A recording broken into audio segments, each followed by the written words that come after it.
Lisa Barbier Cristiani. Paris, 1827, Tobolsk, Errusia, 1853. 18 urterekin egin zuen debuta biolontxeloa joz Parisen. Musikari bezala, Europan zehar ibili zen Ingalaterran, Alemanian, Austrian, Italian eta Danimarkan. 1859ean Errusiara jo zuen eta San Petersburgora iritsi zenean, hiria printze baten heriotzagatik lutuan aurkitu zuen. Orduan, ekialdeara jotzea erabaki zuen, Siberiaruntz. Musikari profesionalak sekula iritsi gabeko lekutan jo zuen, erbesteratuen artean, zein nomaden dendetan, Kirgizistandarren ala Mongoliarren aurrean.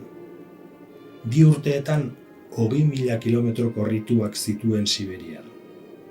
Bidean, kolera izurreteak harrapatu zuen Tobolsk hirian, Siberiako hiriburu historikoan, eta bertan hil zen 1853ko urrian.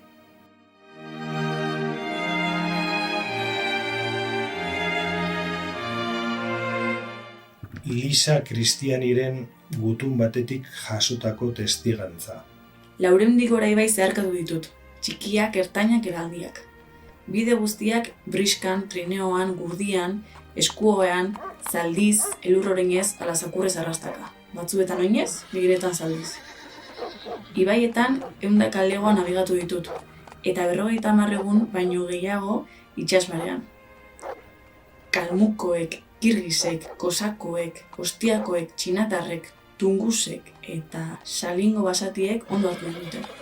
Nire biolontxeloa beste artistarik jo ez zuen lekuetara jo nuen.